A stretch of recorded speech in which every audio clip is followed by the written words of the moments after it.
जय हिंद दोस्तों। पिछले वीडियो में जो हमने डिस्कस किया था वेनिकुलम नंबर के बारे में, आज उसी पर बेस्ड कुछ हम लोग क्वेश्चन करेंगे जो प्रीवियस एसएससी के एग्जाम्स वगैरह में आए हैं और भी अन्य प्रतियोगी परीक्षाओं में पूछे गए हैं।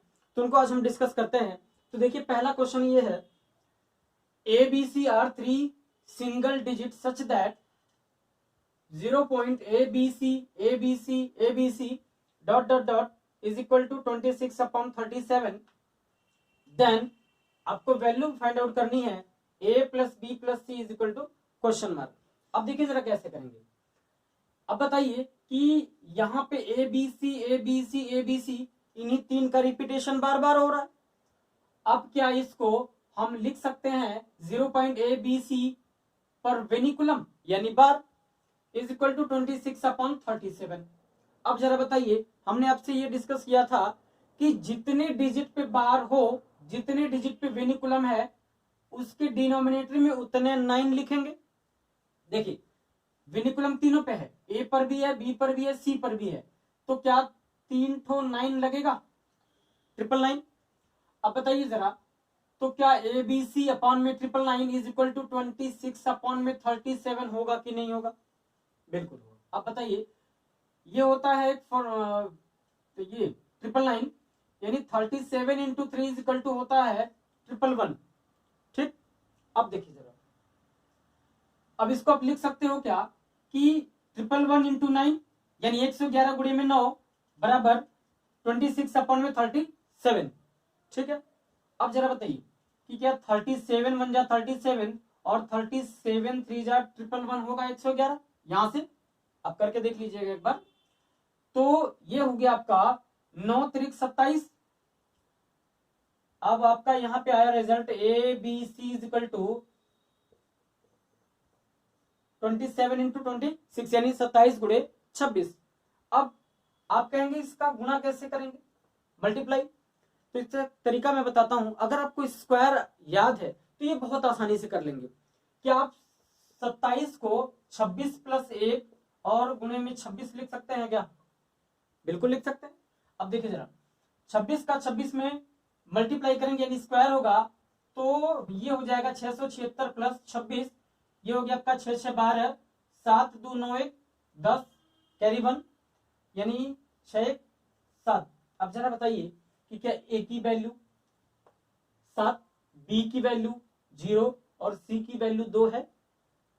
अब आप बताइए कि ए की वैल्यू 7, बी की वैल्यू 0 और सी की वैल्यू 2, तो 7 और 2 9 आया कि नहीं आया?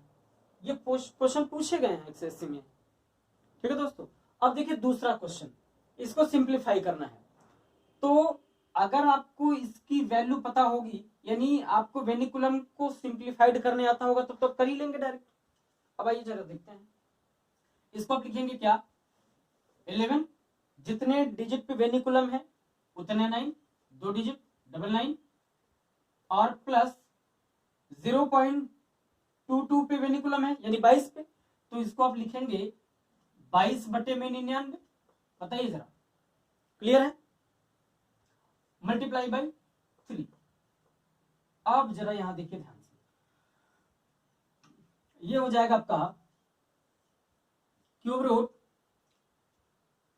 यहां पे देखेंगे तीनों डिजिट पे है वेनिकुलम, तो क्या आप इसको 37 अपॉन में 999 लिखेंगे कि नहीं लिखेंगे? ठीक है ना। अब देखिए, अब यहां से देखिए जरा कि 37 गुणे 3 बराबर 111, तो क्या 999 बराबर 9 इंटू 111 होगा? तो 37 से ये काटेंगे, जब कैंसिल होगा तो क्या ये 3 आएगा? देखिए जरा, 3 आएगा। अब क्या यहाँ पे हम अगर इसको सॉल्व करें तो ये हो जाएगा ये 11 22 यानी 22 11 33 बटे में 99 और गुणे में 3। देखिए जरा ध्यान से यहाँ पे, ठीक। अब यहाँ पे देखिए, ये हो जाएगा आपका करड़ी में यानी क्यूब रूट ऑफ 1/27। देखिए यहां पे कैंसिल करेंगे तो 3, 37 से जब ये कटेगा तो 3 आएगा और 9 तिरिक 27। अब जरा बताइए कि क्या ये 1 में देखिए 33 या 99 ये पूरा कैंसिल हुआ और ये हुआ आपका 1/3 और ये 3 दोस्तों चला जाएगा ऊपर। फाइनली जो रिजल्ट आएगा वो आपका 3 आएगा। अब अभी और क्वेश्चन है 3-4 लेते हैं, आपको चीजें एकदम बिल्कुल समझ में आएंगी। अब देखिए दोस्तों, तीसरा क्वेश्चन है आपका 8.74 पर बार प्लस 6.47 पर बार, इसी की वैल्यू आपको फ्रैक्शन की फॉर्म में इस बार बतानी है।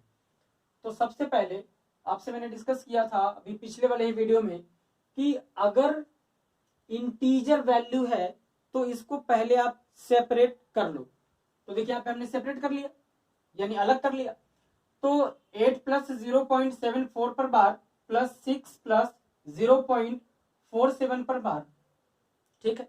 अब इंटीजर को आप ऐड कर लो, जोड़ लो। तो 6 8 14 प्लस 0.74 पर विनिकुलम प्लस 0.47 पर विनिकुलम। क्लियर है? अब देखिए जरा 14 प्लस, अब जरा ध्यान से देखिए कि किसको मिला है, क्या प्रॉपर्टी में हिस्सा किसको मिला, 4 को, ठीक है। 7 को तो बाहर कर देंगे, तो 74 7 को बाहर कर देना है। 74 माइनस 7/90, जिसको प्रॉपर्टी मिली उसको 9, जिसको नहीं मिला उसको लेट गो 0। नेक्स्ट देखिए फिर 47 माइनस 4/90। अब जरा बताइए कि 74 माइनस 7 आप करेंगे तो 67/90 प्लस 47 माइनस 4 43/90।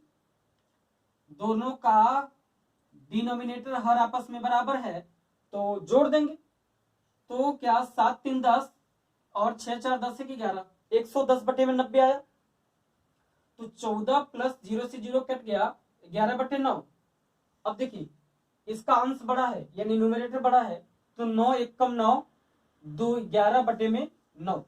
तो 14 1 15 सही 2/9। ये आपका दोस्तों रिजल्ट है, ये फर्स्ट ऑप्शन। देखिए क्वेश्चन करने के बाद आपको लगेगा, आप कोई सा भी क्वेश्चन करेंगे, आप चाहे सीजीएल का उठाइए, किसी भी एग्जाम का उठाइए, आप आसानी से कर लेंगे। अभी दोस्तों 1-2 क्वेश्चन और है जो सीजीएल मेंस में पूछे हैं, तो उसको हम सॉल्व करते हैं। अब देखिए दोस्तों एक क्वेश्चन है ये एसएससी एग्जाम का, सिंप्लीफाई 8.546 पर बार 46 पे बार प्लस 5.927 पर bar is equal to question mark in recurring decimal. Recurring decimal का मतलब ये होता है कि पुनरावृत्त दशमलव। हिंदी देखिए दोस्तों ये होता है, रेकरिंग डेसिमल का मतलब होता है पुनरावृत्त दशमलव के रूप में ही आपको रिजल्ट भी देना है, यानी बार बार जो नंबर रिपीट करता है उसी को पुनरावृत्त दशमलव संख्या कहते हैं। यानी आपको पुनरावृत्त दशमलव संख्या में ही आपको रिजल्ट बताना है। पिछले वाले में था फ्रैक्शन पे, इसमें क्या करना है, रेकरिंग डेसिमल के ही फॉर्म में बताना है। अब जैसे मैंने इतना पहले लिख लिया ताकि आपका समय बचे थोड़ा। अब सबसे पहले दोस्त ये देखना है कि जो नंबर है कितने कितने डिजिट पे बार लगा है। तो यहाँ पे आप देखेंगे 2 डिजिट पे लगा है, यहाँ पे 3 डिजिट पे। क्लियर है?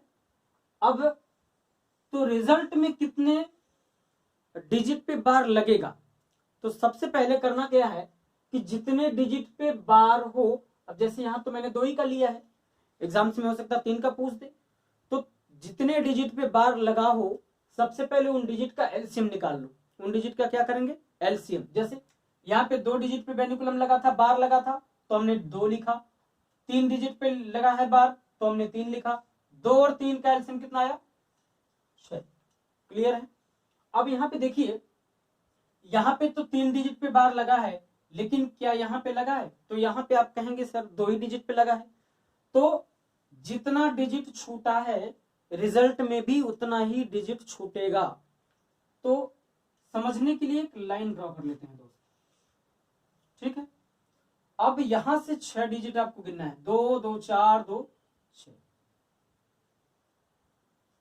2 2 4 2 6 लिखेंगे। देखिए यहाँ पे 4 6 रिपीट कर रहा था ना, तो 4 6 4 6 4 6 4 6 4 6 4 6।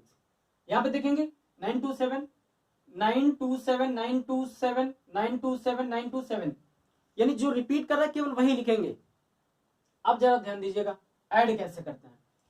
तो ये हो जाएगा आपका 7 4 11 1 6 2 8 1 9 9 4 13 की 3 हाथ में लगा 1 7 1 8 6 14 1 4 1 5 2 7 9 6 15 1 7 4 11 1 12 की 2 हाथ में लगा 1 2 3 6 9 फिर 9 4 13 1 7 1 8 6 14 1 4 1 5 2 7, अब 9 5 14 1 8 5 13 1 14। तो इतनी बात आपको समझ में आई होगी। अब देखेंगे जरा, तो 7 4 दिखा 3 9 दिखा, इसका मतलब कि यहीं से रिपीटेशन चालू हो जाएगा, यानी आपका जो रिजल्ट आएगा 14.4 7 4 3 9 2 5, ये आपका दोस्त डेसिमल लगेगा यहाँ पे 2 2 4 2 6 डिजिट, ये आपका रिजल्ट होगा। रिकरिंग फॉर्म में अगर दे दे एडिशन तो आप कैसे करेंगे। अब 2 क्वेश्चन दोस्त और है जो सीजीएल मेंस 2018 में पूछा हुआ है, उसको भी क्वेश्चन हम लोग सॉल्व करते हैं। अब देखिए दोस्त, ये क्वेश्चन है एसएससी सीजीएल मेंस 2018 में पूछा हुआ है, एकदम यही डिक्टो क्वेश्चन है, इसमें मैंने कुछ चेंज नहीं किया है। अब आप देखिए इसको करेंगे कैसे। देखिए इसको तो ऐड करना है, जोड़ना है, और इसमें से इसको घटा देना है। तो वही चीज हमने कहा था क्या कि देखिए इसमें कितना डिजिट है जिस पे बार नहीं लगा है, तो यहाँ पे 1 डिजिट, यहाँ पे 1 डिजिट, यहाँ पे लगा है। तो सबसे पहले ऑप्शन से भी इसको कर सकते हैं, ये ढूंढना है कि ऐसा कौन सा ऑप्शन है जिसमें 1 डिजिट छूटा है। तो देखेंगे इस पे दोनों डिजिट पे लगा है, ये नहीं होगा। यहाँ पे लास्ट तीनों डिजिट पे लगा है, ये नहीं होगा, बात खत्म। अब इसमें फंस गए। अब एलसीएम लेना किस पे है, यहाँ पे एक डिजिट पे लगा है वेनिकुलम, यहाँ पे 2 डिजिट पे, यहाँ पे 1 डिजिट पे, तो 1 2 1 का एलसीएम क्या आएगा 2। अब यहाँ पे तो सिंगल डिजिट पे वेनिकुलम लगा है, बार लगी है, यहाँ पे दोनों डिजिट पे, यानी आपका रिजल्ट ये होगा। लेकिन देखिए सॉल्व कैसे करेंगे। अच्छा, ये चीज थोड़ी कंफ्यूजन होगी कि इतना कैसे लिखेंगे, कितना लिखेंगे। देखिए कम से कम आपको 3 बार से ज्यादा ही लिखना होता है। जो रिपीटेशन वाला टर्म है 3 बार से अधिक ही लिखें, 4 बार 5 बार लिखें, ताकि जो कैरी आता है हासिल, ये जोड़ के ये आपका जिस पे बार लगे ना वो करेक्ट है। इसीलिए 3 बार से ज्यादा ही लिखना है आपको। जैसे 2 डिजिट है ना, तो कम से कम 6 डिजिट, 3 गुना या उससे ज्यादा, कम नहीं। अब देखिए 4 7 11 में से 9 गया 2, 4 6 10 में से 9 गया 1, 4 7 11 में से 9 गया 2, 4 6 10 में से 9 गया 1, 4 7 11 में से 9 गया 2, और फिर 4 6 10 में से 9 गया 1, और 5 ये 4 5 9 में से 5 गया 4 दशमलव। अब देखेंगे 2 1 3 3 में से 3 गया 0, सेम प्रोसेस। अब रिजल्ट आपका आया 4.0.412। ये क्या ये सही है? इसको आप ऑप्शन से भी कर सकते हैं। एक क्वेश्चन दोस्तों और है जो 2018 मेंस में ही पूछा गया है। अब आप सोचिए कि इसी पे बेस 2 क्वेश्चन मेंस में, यानी 100 में से 2 तो आपका रेकरिंग डेसिमल से ही आ गया। अब देखिए, लेकिन वो थोड़ा सा अच्छा क्वेश्चन है, इससे बढ़िया क्वेश्चन है, उसको भी देखते हैं हम लोग। अब देखिए दोस्त, एक लास्ट क्वेश्चन है जो कि सीजीएल मेंस 2018 में ही पूछा गया है। ये थोड़ा बढ़िया क्वेश्चन है, तो ये देखते हैं इसको। 0.47 पे वेनिकुलम प्लस 0.503 पे वेनिकुलम माइनस 0.39 पर वेनिकुलम इनटू 0.8 पर वेनिकुलम। वेनिकुलम का मतलब बार ही होता है, कंफ्यूजन नहीं होना है। अब देखिए जरा, तो भाई रेकरिंग डेसिमल की मल्टीप्लाई काफी टफ हो जाएगी, काफी लेंदी हो जाएगा। तो इसको क्या कर लें, अगर हम इन दोनों को फ्रैक्शन में करके मल्टीप्लाई कर लें और फिर से रेकरिंग डेसिमल के फॉर्म में कन्वर्ट कर लें, कोई प्रॉब्लम तो नहीं होनी चाहिए। अब आइए जरा देखते हैं। तो 39 यानी 39 पे 9 पर बार है, तो हमने कहा था कि जिस पे बार होगा उसको 9 और जिस पे नहीं होगा उसको 0। तो 39 में से जिसको कुछ नहीं मिला उसको तो बाहर कर देंगे। तो 39 माइनस 3 बटे में 90 गुणे में 8, एक ही डिजिट है सिंगल, तो 8 बटे में 9 होगा। अब देखिए जरा, तो ये हो जाएगा 36 बटे में 90 गुणे में 9, 8 बटे में 9। क्लियर है? 9 एकम 9, 9 चौके 36। अब देखेंगे जरा 8 और ये 4, 8 चौके 32 बटे में 90। अब इसके बाद में थोड़ी पेशेंस रखिए, तब ये चीजें थोड़ी और समझ में आएंगी। अब यहाँ पे 32 बटे में 90 है और अब इसको फ्रैक्शन से डायरेक्ट रेकरिंग डेसिमल में आपको कन्वर्ट करने आना चाहिए। अब देखिए कैसे करेंगे। हमने बताया था कि अगर हर में डिनोमिनेटर में 90 है यानी एक 9 और एक 0 है, इसका मतलब ये हुआ कि एक बंदे को तो प्रॉपर्टी में हिस्सा मिला था, यानी वेनिकुलम केवल एक डिजिट पे रहेगा, वेनिकुलम केवल एक डिजिट पे रहेगा, तो वेनिकुलम केवल यूनिट डिजिट पे रहेगा, इस पे कुछ नहीं रहेगा। अब जरा बताइए कि क्या यहां पे अगर 35 रहा होगा तभी तो 3 बाहर होके 32 आया होगा। सुनिए ध्यान से, अगर 35 में से 3 को घटाएंगे यानी यहाँ पे 35 रहा होगा तभी तो 3 के घटा के 32 आया। क्लियर? तो 35 माइनस 3 बटे में 90 यानी जो नंबर आया, जो आपका रिजल्ट आया 0.35 पर वेनिकुलम। क्लियर है? अब जरा देखिए, ये हो जाएगा आपका माइनस। अब इसको हमने फॉर्मेट में लिख लिया है, यानी इसको तो ऐड करना है। तो देखेंगे रिपीटेशन ऑफ 7, 1 2 3 4 5 6 बार मैंने कर दिया। मैंने कहा था 3 या 3 से ज्यादा ही करेंगे। अब देखिए ऐड करते हैं, तो 7 3 10 में से 5 गया 5, 7 में से 5 गया 2, 7 3 10 में से 5 गया 5 और 7 में से 5 गया 2। अब देखिए 7 3 10 में से 5 गया 5 और 7 में से 5 गया 2, 5 और ये 4 और 5 9, 9 में से 3 गया 6। यानी जो आपका रिजल्ट आएगा कितने डिजिट पे लगेगा बार? 2 डिजिट पे। कितना डिजिट फ्री होगा यानी जिसपे वेनिकुलम नहीं लगेगा? एक सिंगल डिजिट। तो क्या ये इसका रिजल्ट हो जाएगा 6.625 पर वेनिकुलम। ये रिजल्ट देखिए, अगर ऑप्शन से भी करते हैं ना तो आप इसमें फंस जाते हैं। यहाँ पे देखिए 2 डिजिट पे है, यहाँ पे 2 डिजिट पे, और एक डिजिट यहाँ पे फ्री है, एक डिजिट यहाँ पे भी फ्री है। तो इस कंडीशन में आपको क्वेश्चन को सॉल्व करना ही पड़ेगा और आएगा तभी आप कर पाएंगे। एक क्वेश्चन दोस्तों हम देते हैं, इसको आप सॉल्व करके कमेंट में इसका रिजल्ट आप दीजिए। ये रहा दोस्तों क्वेश्चन, जिसको आपको सॉल्व करके कमेंट में आपको आंसर बताना है। देखिए m equal to 0.53153153 dot dot and n की वैल्यू है 0.369369 और आपको वैल्यू केवल सिंपल बतानी 1/m प्लस 1/m की। जय हिंद दोस्तों, मिलते हैं नेक्स्ट वीडियो में।